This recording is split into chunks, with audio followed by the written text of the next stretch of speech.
Hey, good afternoon, good evening, good morning, SPC-209. Whatever time of the day you're consuming this little piece of academic media, I am once again Vic McInnes, your interpersonal communications instructor, coming to you from the strangely quiet campus of Aiken Technical College here in the bustling heart of the Graniteville, South Carolina metropolitan area. Remember, as always, Aiken Technical College, your number one choice for higher education here in the Aiken County area. Hey, listen, class, it's a bittersweet moment today. We're doing the chapter 15 and 16, which is our last lecture. This is literally the true definition of the ultimate lecture. I know that breaks everybody's heart. You'll have one more discussion board, then we'll have another discussion board after that. And there will be another video when I do a final exam review, but this is the last lecture. But this is a good one to end on. This is, of all the lectures that are out there, I think this is probably my favorite one. Because my master's degree was in communication and international relations. I've studied communications going all the way back to when I started college back in 1979. I've been studying communications and its effects on culture. And a lot of what we're going to be talking about today is media, technology, and communication, personal communication. Now, I want you to go back, and if they're not really fresh in your mind, I want you to take a second and maybe go back and look at the first lecture on communication models and see how those still apply, even though some of them were developed by Socrates. The first one we talked about is 2,400 years old. They still apply. So let's start talking about mass communication. Now, one of the reasons I picked this textbook is because it did have a chapter of the last two chapters, mass communications and technology and its impact on personal communication. And what I liked about this chapter, these two chapters, especially chapter 15, was that a lot of times when you start talking about mass communication, people want to talk about the 1950s with television, or maybe going back as far as the 1920s. We're not going to do that. We're going to go back to 1440. Okay, 1440 in the invention of the printing press.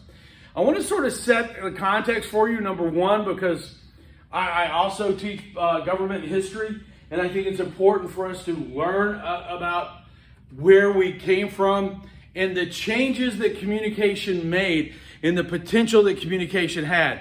And so if we're going to go back to 1440, I want you to know what was happening before 1440 so you can see the really seismic shift that happened in the world in just a very short period of time.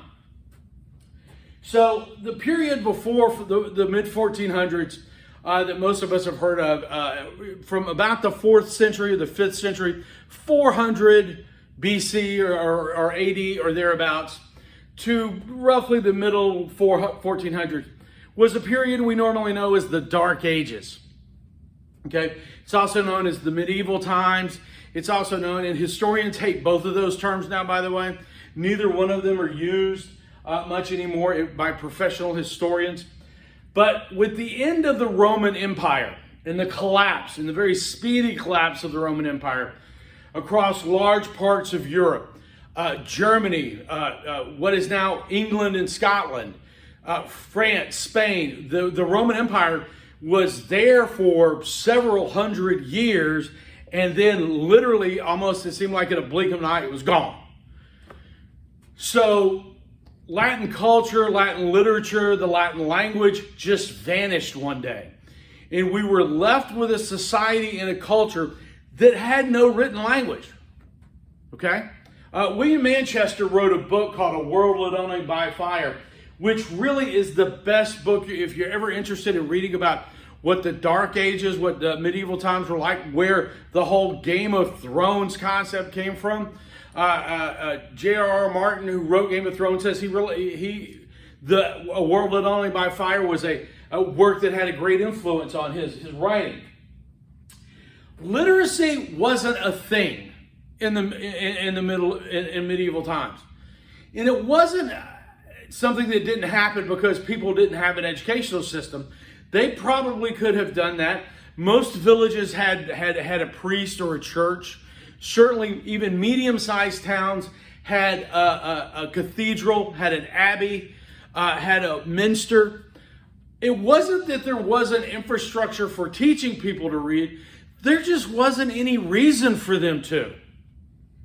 In a small village, you might have a book among 200 or 300 people that were living there. And that one book would be the Bible, and it would be owned by your parish priest. Okay? And it's not that you didn't want to read, it's that you had no need to read. Because to reproduce the Bible would take years of someone sitting down and copying it word for word on sheepskin. And we joke about, we call diplomas sheepskins because they used to be produced on what we call vellum now. Well, that was actually, you took the skin of the skin of a sheep and stretched it and dried it, and you used that to write your pages on.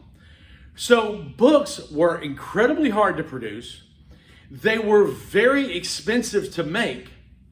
And there was not just an unlimited amount of things to write on.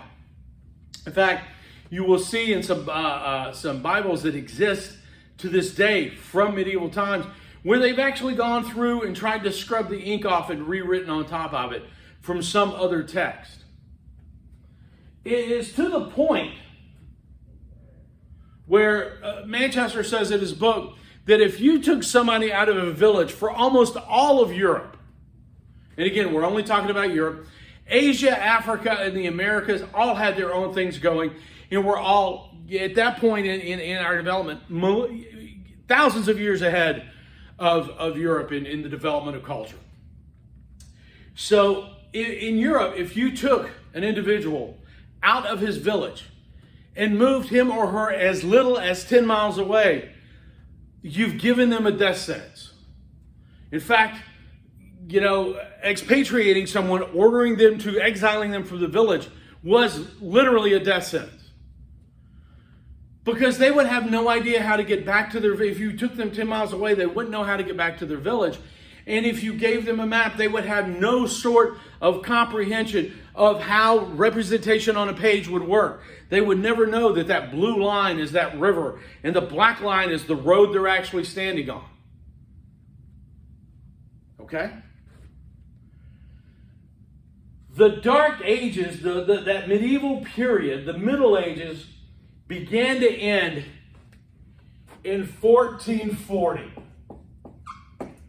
In 1440, a workable printing press is invented in Mainz, Germany. It's called the Gutenberg Press.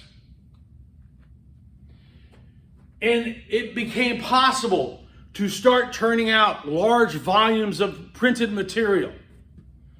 Cities had sort of begun to coalesce around cathedrals, university, so there became sort of which came first, the chicken or the egg?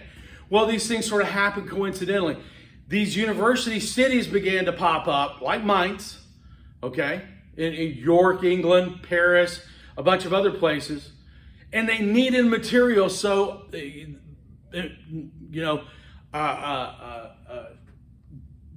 printing press was invented to meet that need. Okay? So why is it such a big deal, the printing press?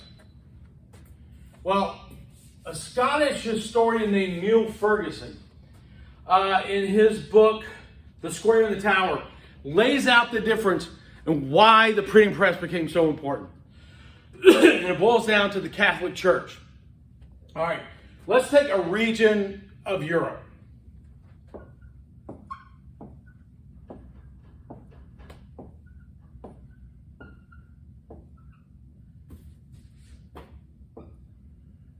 It's a region that's got 11 cities in it. There's trade developing now at this point in the early 1400s, the beginning of the 15th century. So you've got these 11 cities in this area, in this region. Here, in this one, you have a heretic. Someone who is preaching a reformation of the Catholic Church. Okay? Well, in 1400, if this person wanted to spread their teaching, attempting to reform the Catholic Church, they would talk to people here, then they would have to travel to here, then to here, then to here, then to here. And if the Catholic Church got wind of it, it'd be very simple.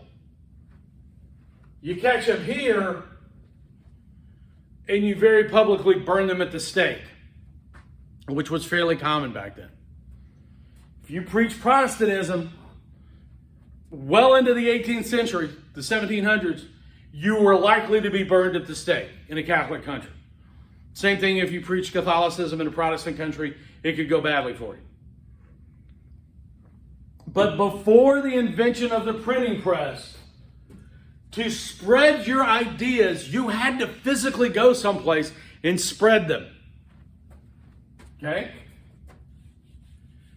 Jump forward. The printing press is invented in 1440. In 1517, about 80 years later,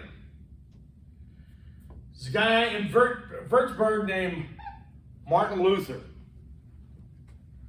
Okay? Martin Luther writes a treatise. It's called his 95 Theses. Right? But this time, Martin Luther doesn't have to leave Würzburg. Martin Luther gets 100 copies of the 95 Theses printed up.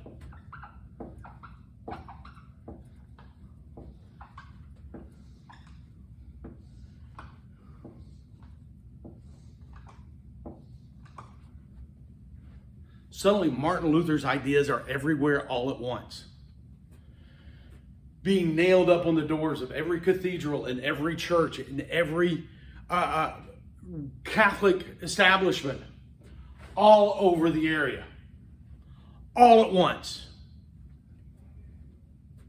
So let's say the Catholic Church decides, fine, we'll excommunicate him and we're going to burn him at the stake. We will execute him for heresy. Doesn't make any difference. You can't get rid of Martin Luther anymore.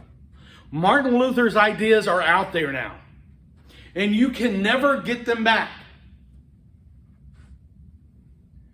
So, how cataclysmic was this change for Europe?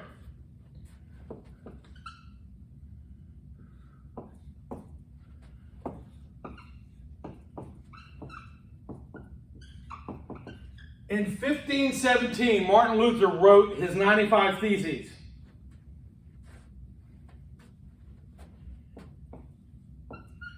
Five years later,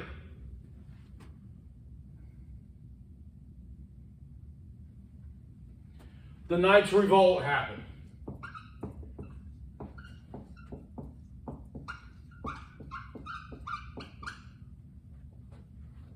Now, you've never heard of the Knights Revolt. Very few people have. But the Knights Revolt kicked off the wars of religion in Europe that lasted for 193 years. It was a period of 193 years of constant warfare on the European continent. And we're not talking about, just occasional skirmishes. We're talking about the English conquest of Ireland was part of the wars of religion. The 100 Years' War, the 30 Years' War. The 30 Years' War that resulted in the death of a third of the population of Germany. And it would continue until the War of Spanish Succession in 1714. 193 years of uninterrupted warfare based solely and caused at least the spark to that explosion that resulted in millions of deaths was the invention of the printing press and the change in the way that humans could communicate.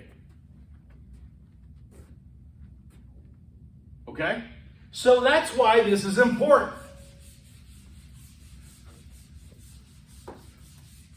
So let's look at the trends in mass communication over the last 500 years, 600 years. So in the 15th century,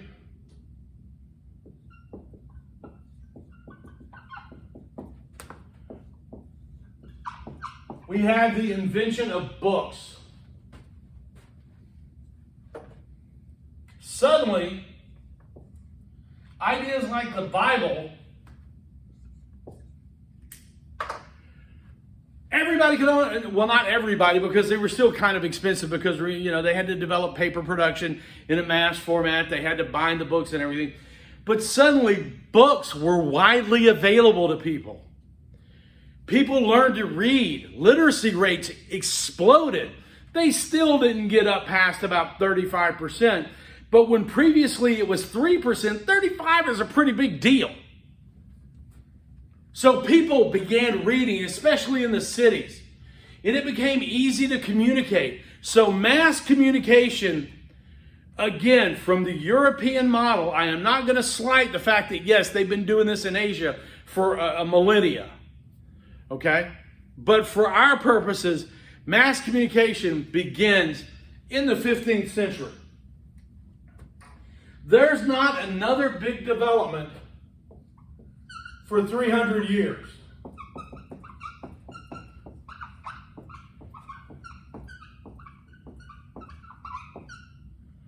And in the middle of the 18th century, the 1700s, or the early 18th century, that's the early 1700s, newspapers become a major cultural impact. People are getting their news relatively quickly. Now, relatively, okay, the battles would be fought in the American Revolution here in the United States. And they would learn about them 5 weeks later. But once the people, once the news got there, it could be widely dispersed across the entire population relatively quickly. Now, the first newspapers were in North America, happened about 100 years before that. But it really wasn't until the 1740s, 1750s, where they really began to take hold and really began to be a cultural force. You also see the mass production of pamphlets. And that had a really huge impact on the American War for Independence, where ideas like Thomas Paine's Common Sense could be printed and dispersed over large populations in a very short period of time. The next big change in the 19th century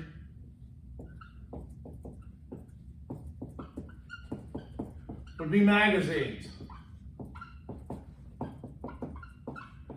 It's kind of like a newspaper, only it's thicker, has a little bit more heft to it, and it doesn't come out every day or twice a day.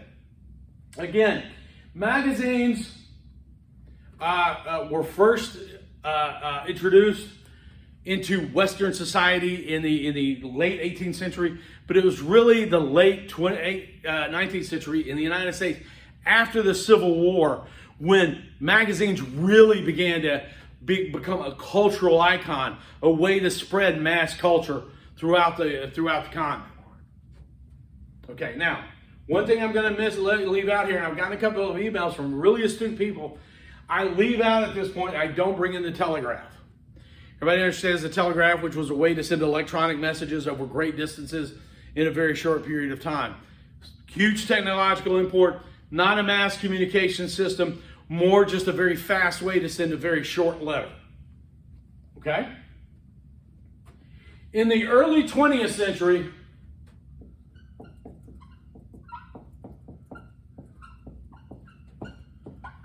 we get radio.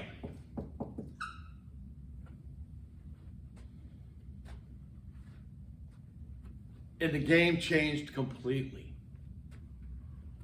Okay? Because suddenly you could be in California and hear the President of the United States give an address in the Capitol in Washington, D.C. at the same time he was giving it. It became possible to report news. You didn't have to wait for the paper to come out. You didn't have to wait for a magazine to be printed. You didn't have to wait for a book to come out. It was given live on the air. Franklin Roosevelt was the first one to realize the impact of this when he started doing what he called fireside chats. When he first became president in 1933, in the height of the Great Depression, he would just sit down and talk to people. It wasn't calmly, explaining to them what he was doing. Had a great effect on the nation. Radio also gave us mass entertainment for the first time, where it became, and again, appointment listening, where everybody would want to listen to a specific radio show that came on Tuesday nights at 7:30. The entire country would sit down all at once to hear that radio show. Mass culture really became a thing in the United States from coast to coast all at once. And the same things, because radio was sort of the leveling field, radio also around the world. And you then had worldwide networks that sprung up like the British Broadcasting Corporation, the BBC, which would broadcast from London to stations all over the world. Then in the 1950s,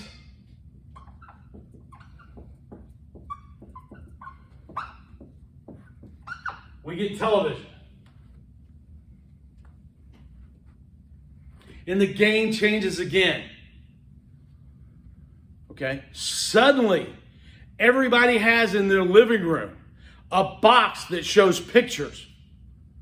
And not only do we have entertainment that we all can engage with at the same time, but we have news that we can all engage with.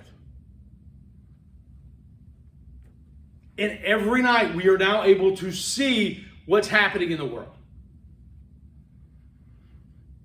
And people will say, what happened with the Vietnam War was for the first time people weren't reading about a war. They were seeing the war in their living room every night. This continues until about 1980.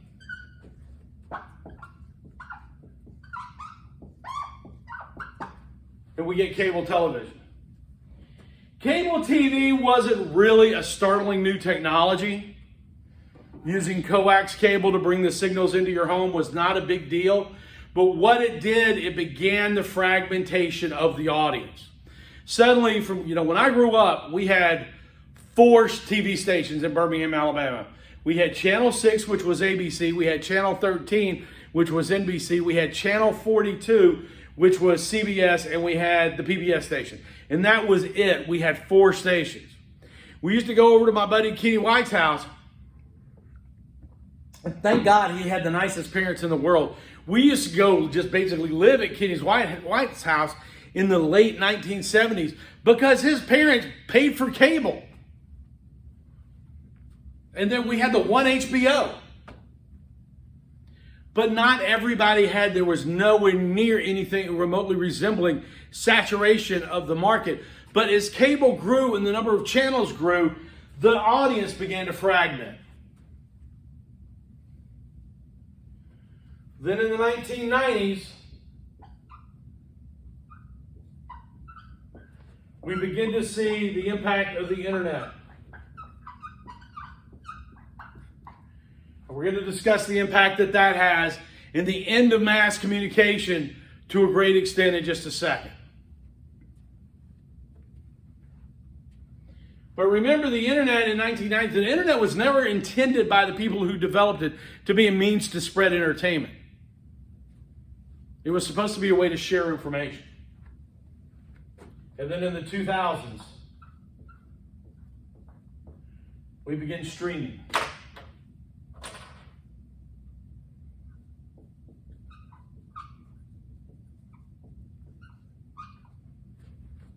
Which is a seismic shift in how we get our entertainment and our information.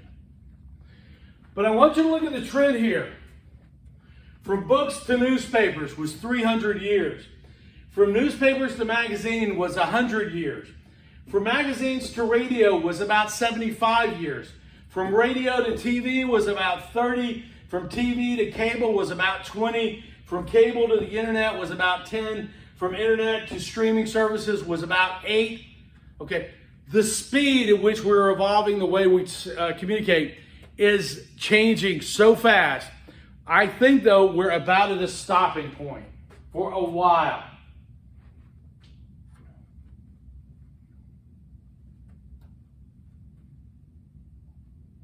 Okay? Let me tell you why. We're going to jump in about the mid-20th century, let's say 1950 or so. Now let's bring it up a little bit to 1970.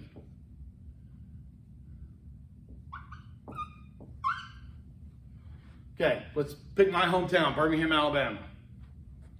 We had 4 TV stations.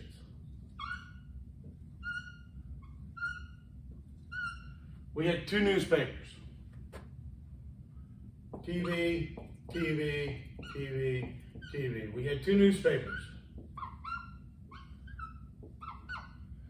And then we had a number, 7 or 8 radio stations, but they weren't really there. They were to provide entertainment, which is important, but we'll talk about that in a minute. Over here,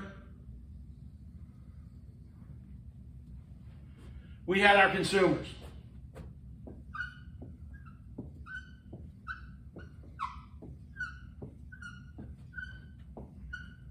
Okay? Those are the population of the greater Birmingham, Alabama metropolitan area. So what they would do is they would broadcast. And that is literally what it means. They would cast broadly. So they would put out signals that were intended to reach everyone.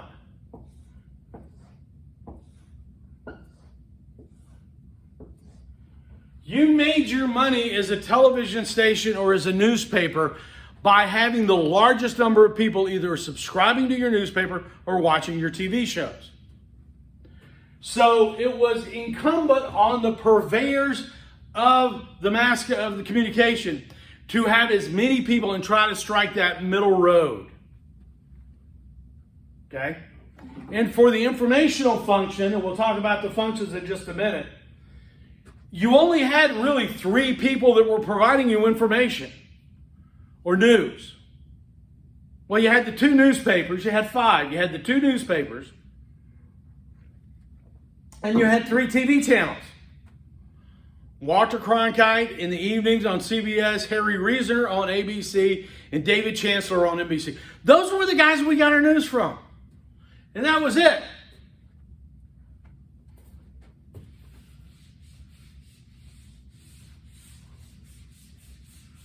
Starting in about that model lasted for about 50 years. In 2000, I know it's red, but the other one's dead. In 2000, things began to change. Here's our producers.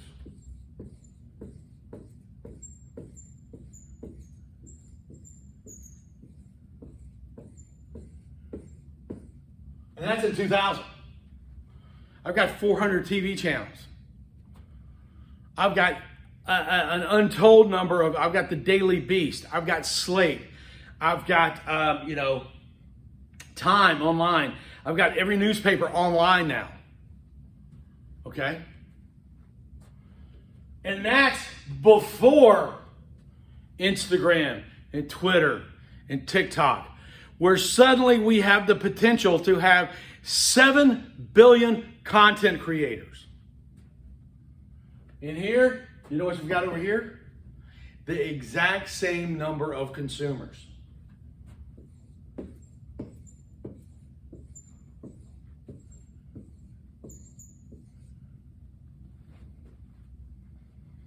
And then a technology comes in that allows the consumers. So before, when you had everything broadcasting like this to mass numbers of people, suddenly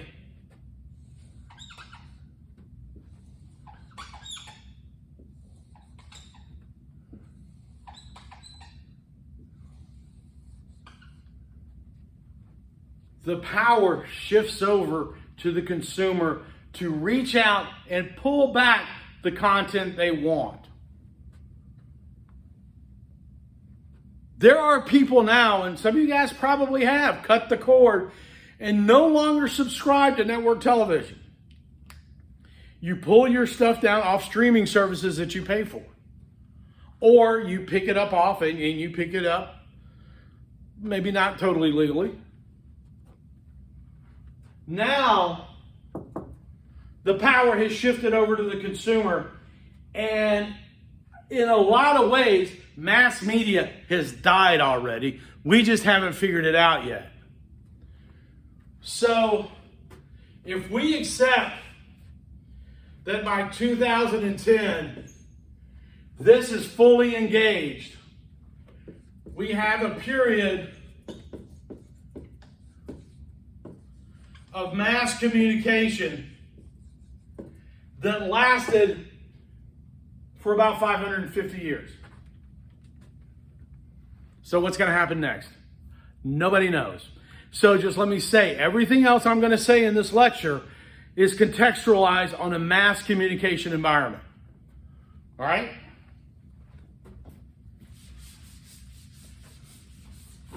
So let's talk about the functions of media.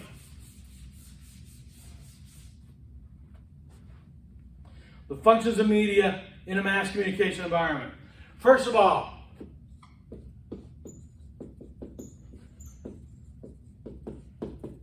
the informative function, providing us information that we need. Okay? Providing us the information that we need. News. Hey, there's an election tomorrow. Here's what your candidates think. Okay? There's a hurricane coming. You need to evacuate. Information, news that we need. There is the interpretive function.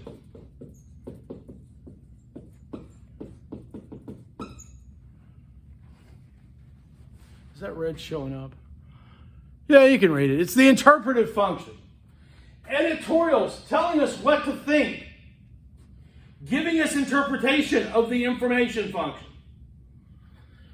Is it always productive? No. An interpretive function was substituted as the informative function and drug us into the Spanish-American War, where newspapers intentionally provided false information to stir up hatred or anger among the American people to justify engaging in a war with the Spanish Empire. And it's happened since.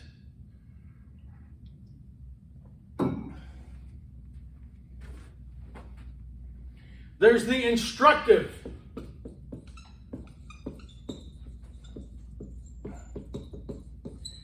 Can you tell me how to get to... I'm not going to copyright in French. Although that's fair use. Sesame Street. Okay. Educational functions have always been a key part of mass media. Okay?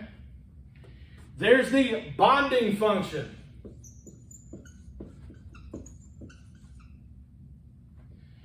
Now, one of the greatest bonding functions was what I already talked about.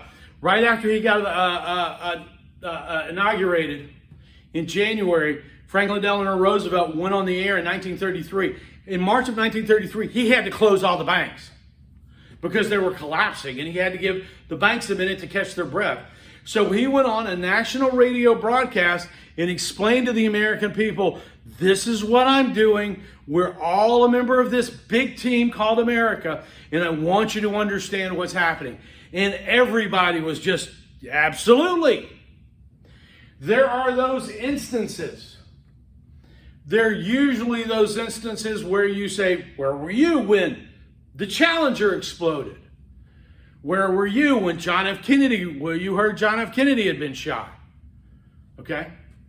Those instances where we bond as a culture. Okay? And the final function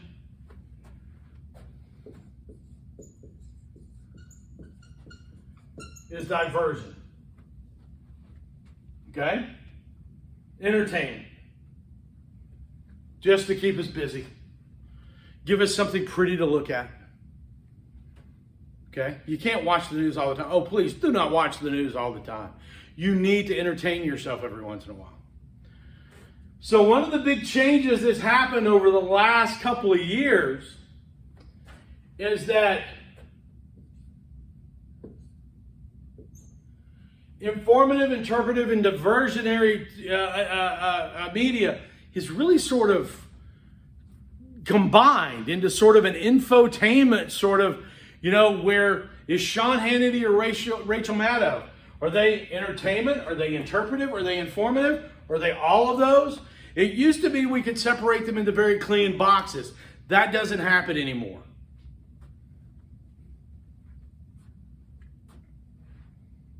Okay? But the most important function of media organizations during this period of time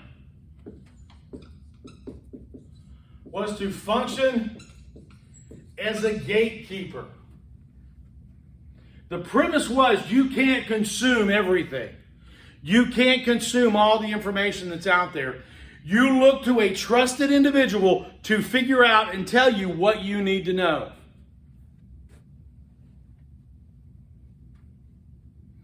In the past, mass media identified those 5 outlets that we had in my hometown for news. The TV stations and the newspapers, they informed me what was and wasn't important in the world. They did that by saying, this story goes into the news, this story does not. Now the question is, did they do a good job of it? Well, when in 1963 or 64, CBS took a camera crew to Appalachia, just the other side of the state, North Carolina, Tennessee, West Virginia. And you know what they found? They found there was hunger in Appalachia. And then they took their cameras a year later and they went down to the Mississippi Delta. And you know what they found?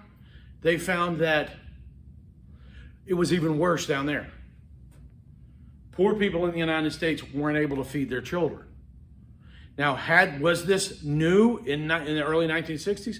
Absolutely not. It had been going on for 100 years and change. But suddenly, the gatekeepers decided to make it a story. And we began to have food programs. That's where school subsistence for nutrition came from.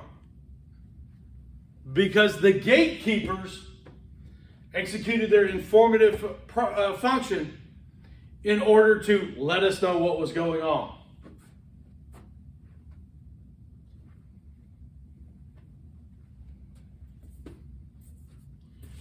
But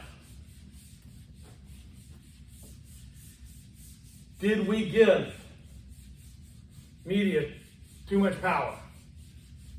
Did we give those gatekeepers too much of a say-so?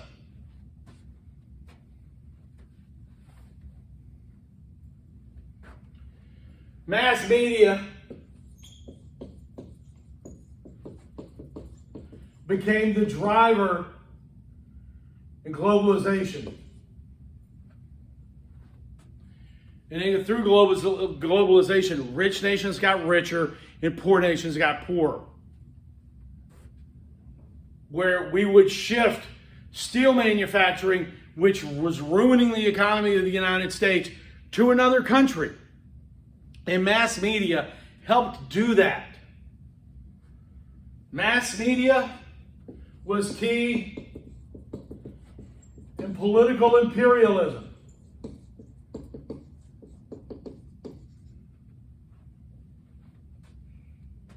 It allowed nations to not go in and seize a country like the British or the Spanish empires did, but go in and set up the economic agreements that would help take the natural resources out of those countries and bring them into more developed countries without really paying for them.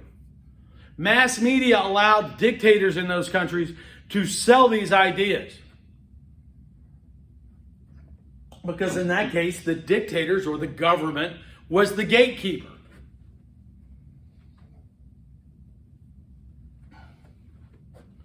And then mass media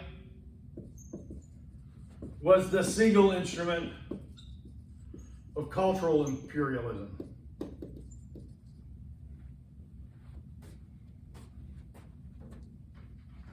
Okay? Cultural imperialism. Where American culture, to a great extent, is easily recognizable around the world. Most popular show in the world in 1997 was Baywatch. Okay? In 2015, it was Top Gear. Why don't we have, and I'll talk about this a little bit in a second, but you know what the most popular restaurant in the world is? Kentucky Fried Chicken. American and Western culture has been done so well and is such a profitable enterprise that it's just dominated the world. There was a picture that was put out, I think, or a photograph that came out in 81 or 82, and it was during the height of the Lebanese Civil War. And Beirut was it had just been destroyed. And there is this picture of this line that goes down the street, around a corner. I mean, it's just thousands of people standing in line in downtown Beirut. And you're like, what are they lining? Are they lining up for bread or food or water or some sort? No, they were lined up actually to see The Empire Strikes Back, the second movie in the first Star Wars trilogy. And yes, I still call it the first Star Wars trilogy. Our American culture has just, in many cases, washed away local culture.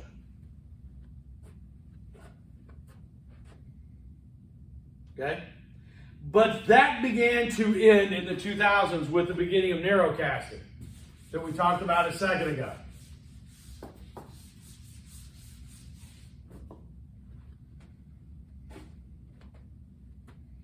So let's talk about some of the remnants that are left over.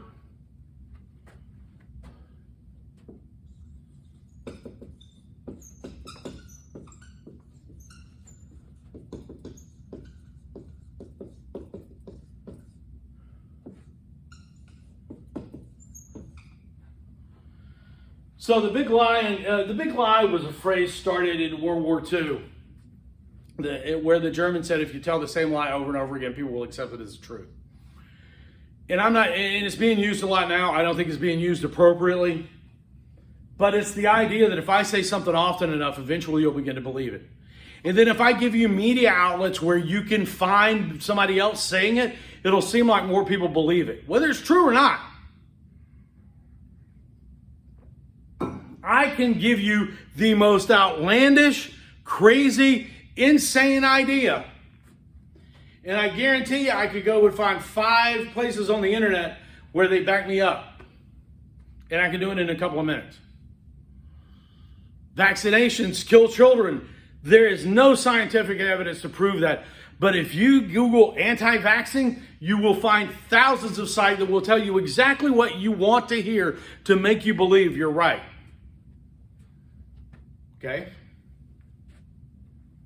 We just went through a riot in an attempt to seize the capital of the United States based on information that there's no facts for. That the election was rigged and one side won illegally. And I could go to, now of course a lot of these news outlets are being sued. Okay? But I could have found from November, when the election took place in November, till about the middle of January, I would have no problems going anywhere and still go to a certain extent on the internet, find tons of people that are willing to tell me, you believe that and you are absolutely right. You are a very smart person for thinking that way. Okay? There is what we now call media imperialism.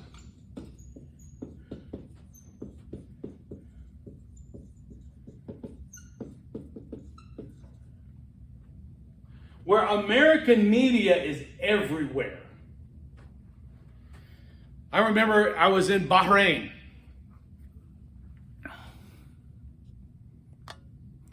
I had a breaking news notice I had to get rid of.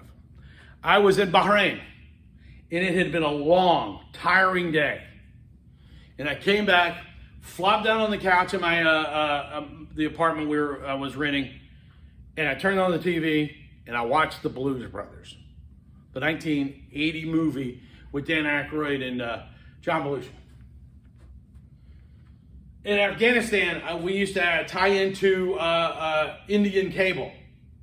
I don't know why we got Indian cable in Afghanistan, but we did. In my favorite show, I would work for 12 to 18 hours a day, and when I would come in, usually my day ended, and I would again stretch out on my cot, turn on the TV. War was hell. I had a TV in my little shipping container. We turned into rooms. And I would turn on the TV, and I would catch Deadliest Catch being broadcast out of South Africa. Wasn't Mike Rowe doing the narration, it was some Scottish guy. But it was still Deadliest Catch being broadcast out of South Africa, where that show is wildly popular. And then a couple years ago, I was in Peru.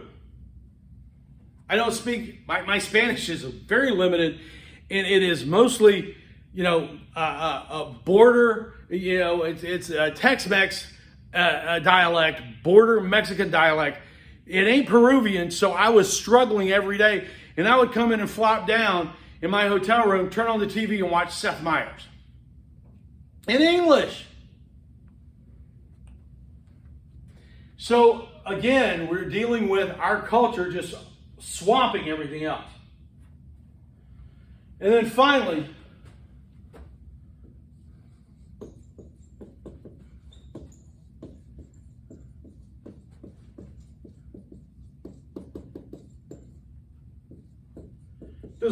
does our media these days really give us anything that remotely resembles a true representation of what life is like in the United States, or wherever we're at?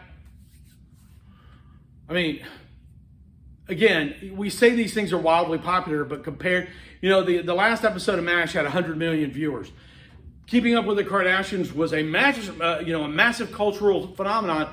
They had like 11,000 viewers, 11 million viewers most times at the max. But do the Kardashians represent anything like our lives are? Most people on TV, most characters in TV dramas are not blue-collar workers, and yet the vast majority of people in this country have blue-collar jobs. Okay? Everybody remembers a couple of years ago, Oscar So White, where no actors, producers, directors of color were nominated for anything for years. And then in 2013, there was a big, huge deal where a Cheerios commercial had a mixed-race couple and their daughter, and people went bananas. Okay? Now, that's gotten better. I can say thankfully. Now you will see mixed-race couples, you will see same-gender couples, a lot of commercials. I read a really interesting article about mixed-race couples in commercials, and I thought, and I saw it, I said, hey, this will be interesting. Maybe we'll find out that corporations are becoming more progressive and more diverse. Turns out that what ad agencies believe is if we have a mixed-race couple, it appeals equally to two totally separate audience bases. Okay, if you have an Asian Pacific Islander member and a Caucasian person, it appeals to those two separate. People see somebody like them in a commercial and they're attracted to it. So it just boils down to money. Okay? But now we're reaching a point for 500 years. We strove to get access to more information. Now we live in a world where we're bombarded with it. We program whole days to disconnect. We talk about how connectivity was running our lives. Our bosses complained about a new thing called cyber slacking, where people are sitting at their desk looking like they're doing something, but when you look around behind them, they're on Facebook or they're playing a game. I had a friend of mine, well, an acquaintance of mine, got fired because his boss kept catching him playing games on his computer at work. I'm like, were you being paid to play games? He's going like, well, if you didn't want me to play them, why were they on the computer? What it means to us when it comes to interpersonal communication is it's changing how we form interpersonal relationships and how many interpersonal relationships we can form. Okay? We now have something called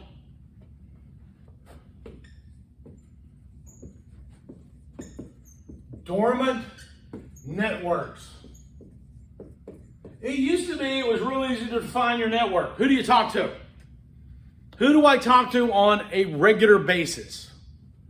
Okay, if I haven't talked to somebody in 5 years, they've probably moved, they've got a new telephone number. Back in the days when everybody had telephones, you only had one telephone number. Okay, and you kept it for as long as you lived in that house, and when you moved, you got a new telephone number. Okay, and that person would no longer be in our network. Now we have these dormant networks that are filled with people we don't interact with on a regular basis, but are available for support on a moment's notice.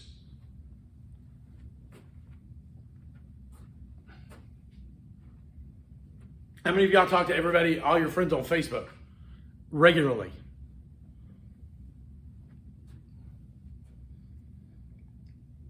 I mean, talking where you have a personal one-on-one interaction with them. Very rarely.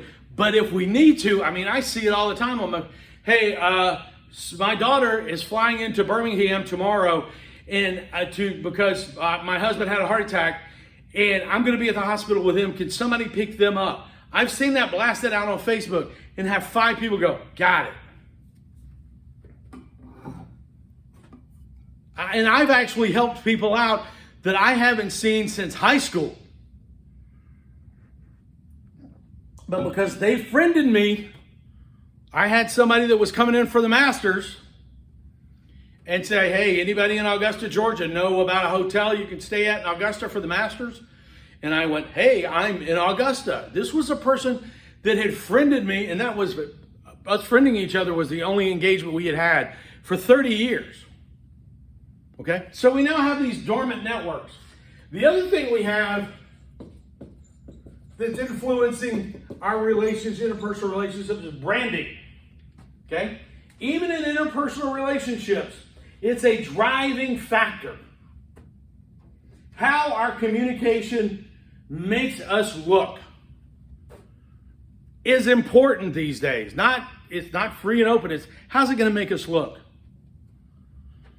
Okay?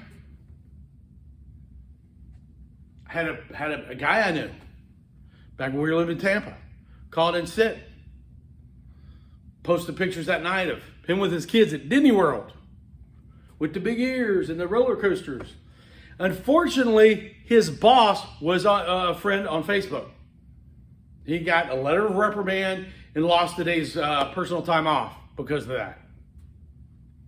Okay? We have to worry about how our personal communication affects everything. When we talk in a public forum, and Facebook is a public forum, Twitter is a public forum, Instagram is a public forum, TikTok is a public forum, we have to be aware of how that's going to affect our personal brands. In fact, we had our faculty had someone come over, the vice dean of the School of Business at Augusta University, come over and tell us how to build our personal brand as university professors or college professors. Okay? And we also have to worry about how our friends, who we're friends with on social media, affects our branding. There's a guy named Sebastian Gorka. He sold himself as a counterterrorism expert. He gave a guest lecture at a class I was teaching at the Joint Special Operations University. He got into my network on LinkedIn.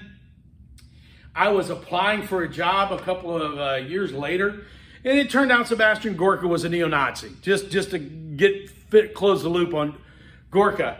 I had completely forgotten he was on my LinkedIn network. Until a job interview where somebody said, "Hey, I was looking through your links, and I saw that Sebastian Gorka's on there." And I'm like going, "What?" Oh, and then I explained how I knew the guy and the fact that he had, linked with me and I had accepted it and blah, blah, blah. But the fact that I had a guy who was a neo-Nazi in my network on LinkedIn caused some questions with his job. And I got the job, but they asked me about it. Okay? Finally, or next to last,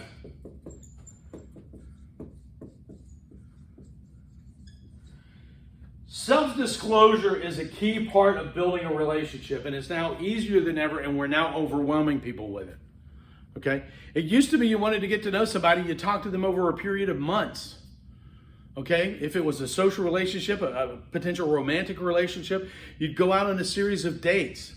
Now, if I want to know about somebody, I hit Google, and I can find everything I need to know about them. I look up their Facebook profile. I find their Twitter handle.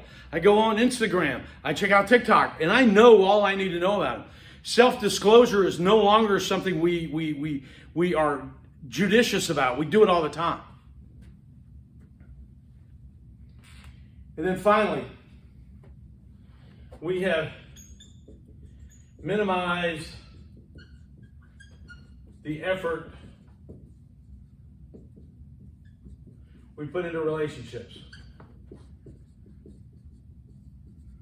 My brother and I have started this thing we call the Sunday night calls. We used to rely on our parents to connect with our larger families, cousins, aunts, uncles, friends of the family from back home.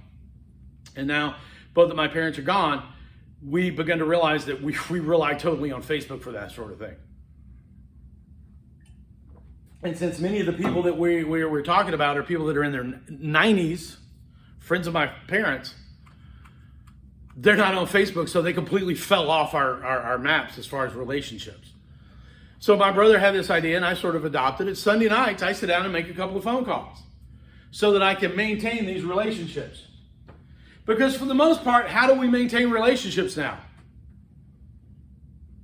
So proud of little Bobby, just graduated from high school, looking forward to him going to Clemson. Bam! And it's out. And we've maintained our relationships. Okay? Sorta. We have really maintained our dormant network. Okay?